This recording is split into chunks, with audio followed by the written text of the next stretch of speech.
Welcome to the Festival of Storytellers.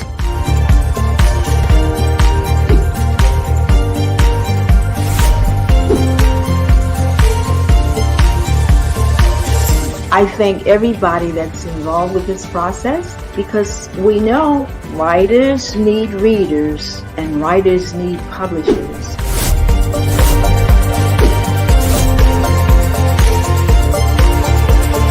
Experience is not about the publisher, it is about us, the authors.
Hello, everyone.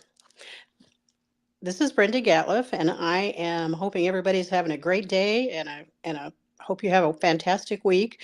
Just wanted to share some information and maybe some stories about my book. It's called Wait, The Reality Is You Are Never Alone.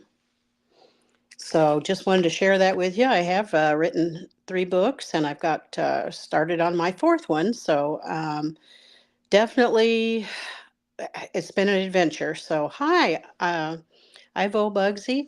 Good to see you again, Brenda. Thank you. Thank you for commenting. I appreciate you. I'm so happy. These comments really help. I did was really looking forward. These are our last 3 interviews this week, so I'm really excited and want to share as much as I can because what I've come to find out over all these adventures, journey, my life is that you're never alone. Even if it seems like sometimes you are and nobody understands or gets you, um, God always does, and He's always there. And He can. There are so many ways to communicate and just get good news and good advice different ways. So anyway, just wanted to make sure that I can share some of my stories with you and let you know what I've experienced. So it's all been good. It's made me who I am, and while it's not always easy, it's always worth it. So I try to listen to that little voice inside that tells me, you know, advice and what to do and what to watch out for. So anyway, do have a comment from Cassandra Wood. Hi, Cassandra. How are you? Hi, it's my first time listening to your session. Excited to hear from you. Oh, thank you very much. I appreciate that, Cassandra. And I hope that I can inspire or help in some way. So I did want to kind of talk. I know last time I talked a little bit about my mom, and she has been gone for, gosh, over 20 years now. So it's been quite a long time that she's been gone, I believe. And she did have Pick's disease and uh, dementia. So that was several years and very hard on her. She was always such a wonderful mom. And, when these things started happening to her, she just really didn't know quite how to handle it. And we tried to do it in stages where we would come over and help her at the house. And then that got to be too much. And so she did go to an assisted living place and then finally to a nursing home. So, it was just really hard. And I do remember one incident at her house where the dementia was like, she had her shoes by her feet and she's looked at her shoes and she looked at her feet and she said, I know that those go on my feet, but I don't know how to get them on there. I don't know what to do. And I said, well, let me help you. So, I helped her get her shoes on, and she said, you really shouldn't have to do this. And I said, well, I know, but let me ask you a question, Mom. When I was little, did you ever put my shoes on? Did you ever help me get ready? And she said, well, sure. And I said, well, it's just my turn to pay back now. So it's my turn to help you. So, and I think I missed a comment there. I'm sorry, JP. I do apologize. Oh, hi, Brenda. Hope you had a great weekend. Hey, JP. I did. It was a very nice weekend. Got to hang out with my two little twin grandsons and my daughter, and it was just a very relaxing, awesome weekend. So yeah, it was great. Thank you. Thanks, JP. And so anyway, it was kind of a journey with my mother, and unfortunately, she did pass away, and I still miss her so much to this day. And one time, probably she'd been gone a couple months, maybe. And we have here in the city, we have a place called the Inner Path, and it's I used to go there all the time. Haven't been there for years, but they have it's just a really positive vibe. They have a lot of wind chimes and books and positive, inspirational. Things in there, but from every religion. And they also had like a little area that they could do a psychic reading, and they also had chairs that they could do chair massages. So one time I went with my cousin, and we decided, hey, while you're getting your reading, I'll get my chair massage, and then we'll just reverse it. So that worked out great. And like I say, it was a real relaxing place in there. So I was all set in my chair, ready to relax and have a good massage. There's nothing like a good massage to make you relax and feel good. And so I was all comfortable, had my head in the little hole in the chair, doing great. And all of a sudden, the lady that was giving me the massage, she kind of leans around to the front of my face, and she said, and kind of almost a whisper, and she said, has your mom passed on? And I thought, well, this is weird. I'm not getting a reading, I'm getting a massage. But hey, whatever. And I said, well, yes, as a matter of fact, she has. And she said, well, I'm sorry, but she's here, and she won't let me go. So evidently the lady doing my chair massage was also a psychic. And I said, oh, really? And she said, yeah. She said, she keeps saying, let me through, let me through, let me through. So she said she's very persistent. And I said, well, she was a pretty strong woman. So yeah. So anyway, she said, well, she wants you to know that she doesn't want you to feel bad that she had to be in the nursing home, and that you shouldn't feel guilty or bad about anything like that. And hey, let me hold on just a second. I do have Ivan. Hi, Ivan. Nice to see you. Looking forward for your great stories again. Oh, thanks. Thank you. I hope they help. I have a million of them. So, thank you. Thanks, Ivan. So anyway, this lady, I did get a really good massage, but she also said, well, she wants you to know that everything happened the way it should. Everything happened the way it was supposed to, and you should not feel bad. And that I really, uh, and it wasn't just me by any means, it was my brothers and sisters as well. But she said, you took good care of me, and you spoiled me rotten. And I thought, oh my goodness, that's what she always used to use that phrase with her grandkids, with my kids. She'd say, I'm going to spoil you rotten. That was just her favorite phrase that she always said. And so when she said that, I knew that was mom. Mom was there. So it honestly helped me in my grief, and it helped me deal with the fact that, I didn't want to put her in a nursing home. None of us did. We talked about our options, and we always made the decisions together. But I think it kind of came down to her safety versus her freedom. And also, we just weren't equipped with how to deal with this. So um, we tried to do other things to make her comfortable and make sure that she was never really alone. And I don't think she was alone anyway, because a lot of times, we would do things, and we had her room decorated and everything. And probably a week before she passed away, my sister and I were there, and the nurse said her blood pressure was real low, and she wasn't feeling very well. And she wasn't awake, but she wasn't really asleep. She was just very uh, not coherent. And she laid there on the bed, and all of a sudden, out of nowhere, my sister's phone rang. And that was in the beginning of cell phones, when you didn't have all these rings and all these messages and stuff. And so I said, "Has your phone ever rang like that before?" And she said, "No, never. It was a whole different ring, you know." And so after it rang, she sat up. She sat up in bed and had the most beautiful, biggest smile on her face.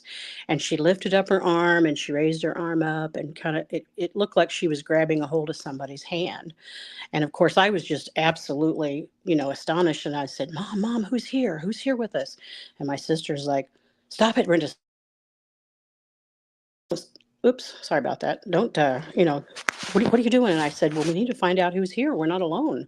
We're not alone in this room." And I always thought it was either Jesus, because it was getting close and he was preparing her, or what I really think it was my dad. I think my dad was coming to meet her. And, but yeah, when she sat up in bed and raised her hand up and took somebody's hand, that was the most amazing thing. So she was a pretty wonderful, wonderful woman, and I wouldn't have chosen another mother over her ever. She was the best. So that was an adventure that I had. And I have Victoria. Hi, Victoria. Victoria F. Robinson. She has a comment on here. "Hi, Brenda. Welcome back." Thank you. It's an honor to be back. It's a privilege and an honor. And I just feel so blessed to be able to do this. I've never done anything like this before. So to have a live um, uh, show like this is very awesome. I just love the Festival of Storytellers. So, and I also have Anna Sandoval. Hi, Anna. She said, "Can you share with us how you coped through the loss? I think most don't know how to overcome such extreme experience." Oh, Anna, I sure will. I've lost a lot of people that I care deeply about. My mom and dad, my husband, cousins, friends. I mean, it just goes on and on. My one cousin's wife, Pam. I mean, that's probably one of the latest ones. But it's been it's very difficult, especially I think the closer you are, the harder it is. And I had no idea what this was all about, and it took me a long time. That kind of goes into part of my other story, but um, I think just trying to no commitments, no, I think when you're grieving, you just need to grieve. And I think it's okay to cry. It's okay not to go anywhere. Um, I think the most important thing I've learned through it all is that it's okay to be down and it's okay to be sad, and you can, and there's no time limit on anything. You just do what you want to do as you can, because again, the closer you are, I think the harder it is. And, but I have what's helped me cope with the grief of losing my mom and dad and my husband especially is just I think visions and dreams. I just feel like that I'm never by myself. So I either have a dream and somebody comes through, or um, a lot of times, I'll get signs or different things. My mother will leave things. I'll think, where is that pipe smoke coming from? I don't smoke a pipe, and it's from my dad. He was a pipe smoker. And or just different things will come to my mind about um, just words and things and phrases that they would say. So I think the biggest thing is just to deal with your grief as you can and as you feel like it. And because I didn't, especially when my husband died, I didn't really want to go anywhere, do anything. I did eventually go back to work, and I had so many amazing things happen at work, and that's probably one of the best things I did. I think if you can keep busy, um, but I think there's different stages, and it's not the same for everyone. So if you listen real close, though, I do believe that God will send angels to whisper in your ear to tell you um, what to do today, how to get through it. It's a very sad, overwhelming process, and I've come a long way, so I've learned a lot. So thank you for that. And I do have a lot in the book. We're really not alone. I do have a lot of stories about dreams and visions. So I had a lot of those. And Mia Monticello. Hi, Mia. Since your book talks about spiritual encounters, do you believe in seances? Have you tried joining such sessions? Well, I tell you what, Mia, that's a very good question, because I am honestly, I've had one seance in my life, and it was a horrible experience. I was a teenager. And I had some girlfriends staying all night, and we were upstairs, and we decided, hey, let's have a séance. So I really haven't had any séances. And I probably could develop um, the angels and the visits and um, the gift I have a lot more if I would be more open. But I tell you what, I always try to find that line, and I just don't want anything to do with the dark side. And my experience with the seance was just not good at all. So I have gone to psychics, and I had my favorite psychic, Tammy. She was just the best ever. But she was also a Christian, and she loved to help people, and she had clients all over the world, and she even worked with the police department here in Indiana to find missing people, and she's helped them locate a lot of missing people. So her heart was so good, but I think you just have to be careful. And so seances kind of scare me a little bit. And Timothy Moffat, hi Timothy. I always say that when we get glimpses of our loved ones after they passed, it's their way of letting us know we are still loved. I think you are so right. I think they want to, especially if it was somebody that truly loved you and was always there for you and did things with you and for you. That love is just unconditional, and family is just so important. And I think you're right. I think they want you to know that they are never that far away, and also that they still love you very much. So, yeah, I've had that experience myself. I feel very that they're trying to tell me, "Hey, I'm still here for you. I still love you." And Bob Montgomery, hi Bob. He commented, "I find that while it's very hard to actually find closure, sharing your grief with others can be very useful." You know what, I do too. I think sometimes it would be easy to give up and just stay alone, but I've been fortunate and blessed to have some very good family members and friends. Unfortunately, have gone through the same thing, and I think when you talk to them, it helps you. Um, maybe in their grief journey they're a little farther along than you are, so I think that really helps them to it helps you to kind of open up a little bit, because you can't keep all that inside.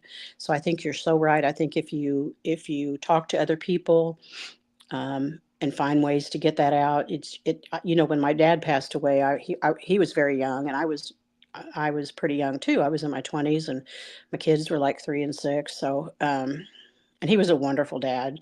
And it took me, I would say, probably 20 years to really get over it, because, or not get over it, but understand it, deal with it. I mean, I thought I had, I really did. I mean, I went on with life, I lived my life and stuff, but I think I cried so much, because every time I would think of him, it would make me cry. So I never, and a psychic once, Tammy, she told me once that, that I went to see her, and she said, "Well, the reason that he doesn't come around you much, your dad, is because the memory and the death upsets you so much, so he doesn't stay very long." Well, I went home that day, and I tell you what, I must have cried for 4 hours.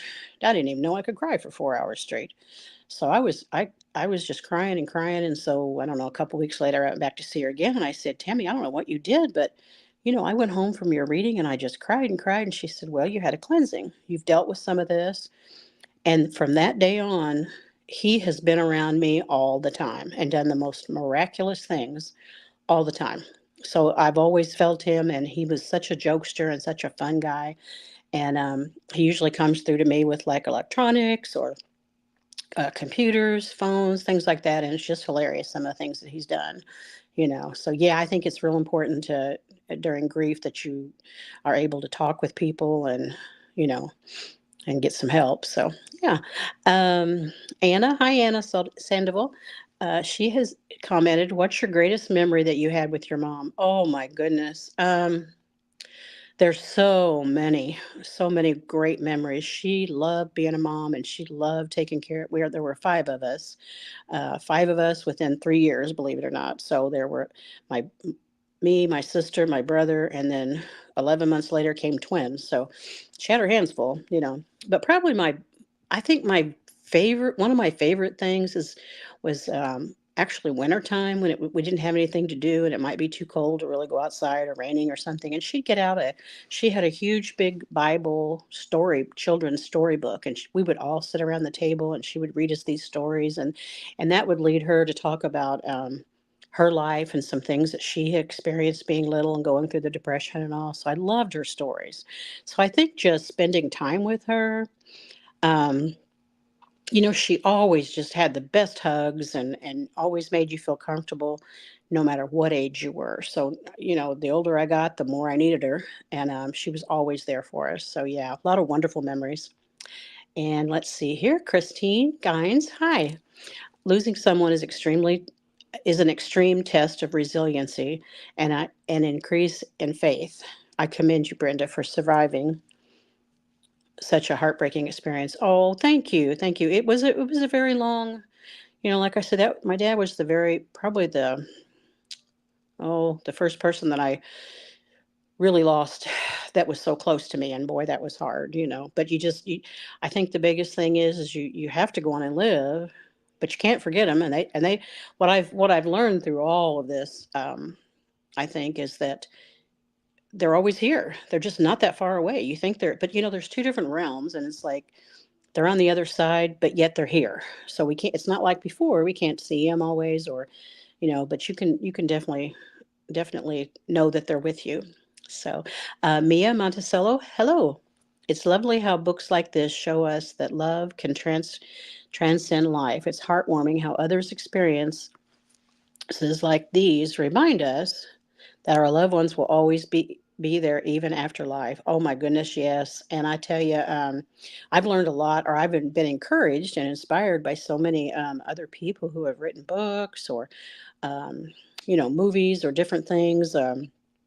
Like I say, my friend Tammy, she was amazing and helped me through.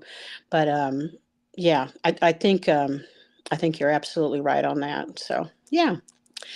Well, let's see. I have a little bit longer. I feel this is from Timothy Moffat. Hi, Timothy. I feel you, Brenda. When my grandmother died, it took me the whole of my teenage years to accept it. But sometimes, as an adult, her memory hits me like a brick. You know what? It really does. Um, Even if it's been a long time. And I honestly think the closer you were and the more loved you were and um, the more they loved you, I think it's just even harder. But you're so right. Sometimes just a song or I can be at the store and hear an old song that like nobody plays anymore come across the speaker. And I'm like, and it was maybe my mom's favorite song. And oh, it's just heart wrenching. It's just hard because you really miss them. You really want to you know, we only have this one life, so we have to live the best we can. And I think they do get to be around us and comfort us and come through if we want them to.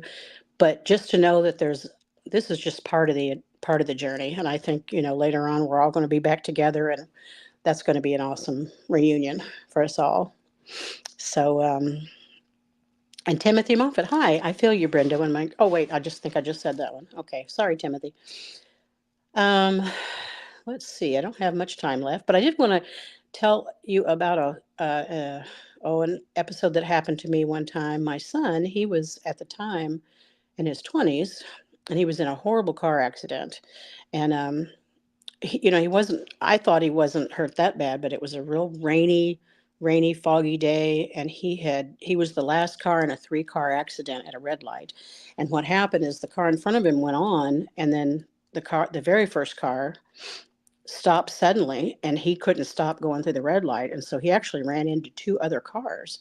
And yeah, it was like he called me at work and said, he was at a fast food restaurant, and he said, "Hey, Mom, I was just in a car accident. Can you come and get me?" And I said, "Well, okay, sure," and he wouldn't get in the ambulance. He wouldn't go with him to the ambulance. So they took his car away. So when I got there, he was acting kind of weird, and he didn't want to go to the hospital. He didn't want to. He wanted to go get the stuff out of his car. So we went to the place they took his car, and it was just horrible. It was a small compact car, anyways, and this accident just scrunched the car up, and his head hit the steering wheel. He wasn't wearing a seatbelt, but his head hit the steering wheel like three times. So there were three places in the steering wheel that were bent, and then his knees and legs hit the plastic, the dashboard part at the bottom, and cracked that all open. And then I was just shocked when we opened the trunk to get his stuff out, and there was antifreeze in the trunk. So I mean, from what came from front of the car ended up in the trunk of the car. So, I just could not get this boy to go to the hospital. So he went home, and then all of a sudden he realized, and what it was a concussion, but he realized that he couldn't remember anything. He's a machinist, and he couldn't remember any of his formulas. He couldn't remember his phone number, his birthday, anything like that. And he was holding a glass of, I don't know, Mountain Dew pop, something, I don't know.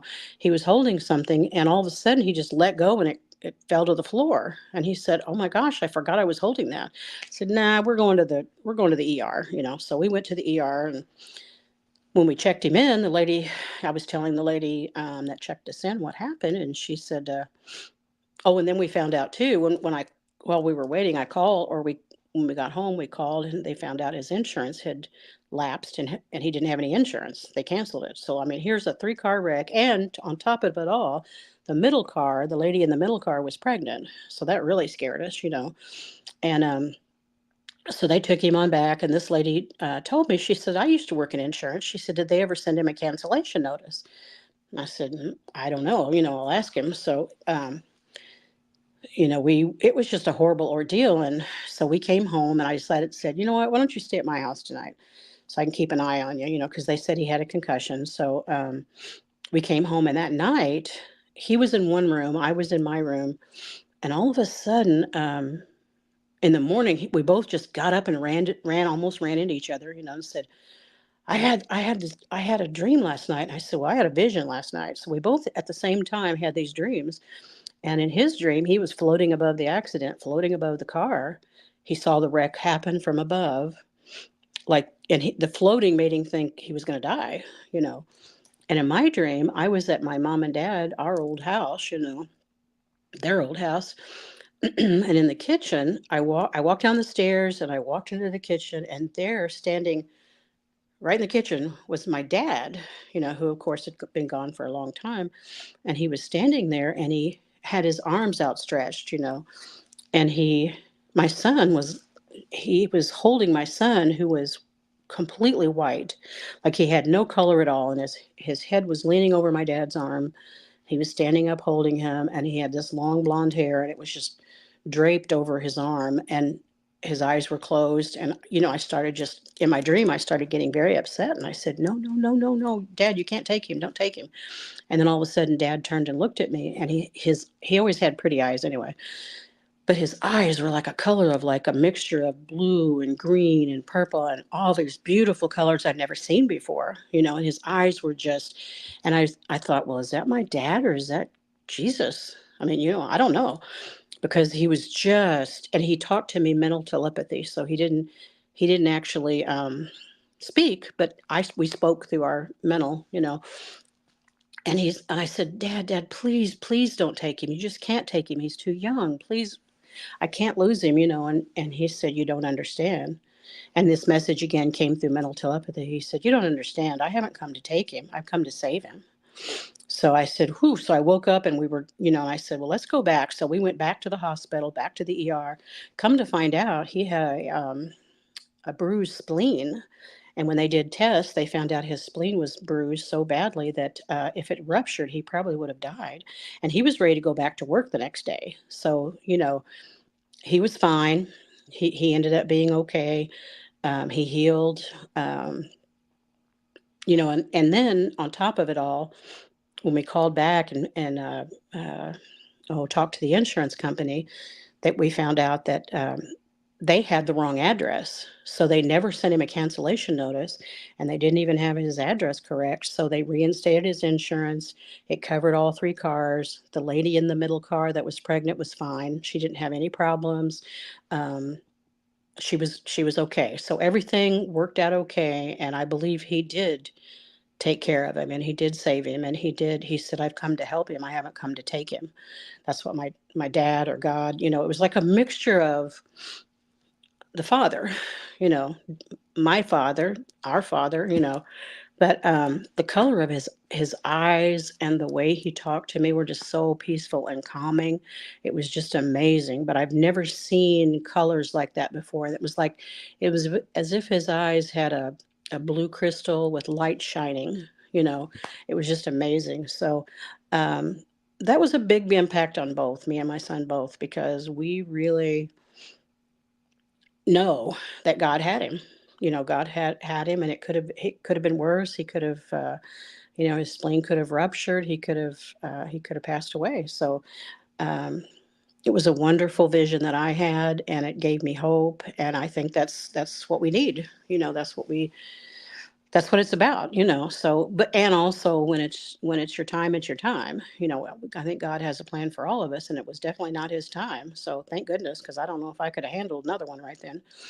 But anyway, so just a lot of you can get a message through a dream, through a vision, through meeting a person, or angels either being around you that you can't see, or angels taking on the form of another person that gives you some advice. I've had that happen many times. So um, yeah, I think it just kind of goes back to we're never alone. So anyway, thanks for letting me talk and tell you a little bit about my books. And I'm so excited. This Festival of Storytellers has just been the best. I've really enjoyed it, enjoyed sharing my information and my books, and it's just been an honor to be here.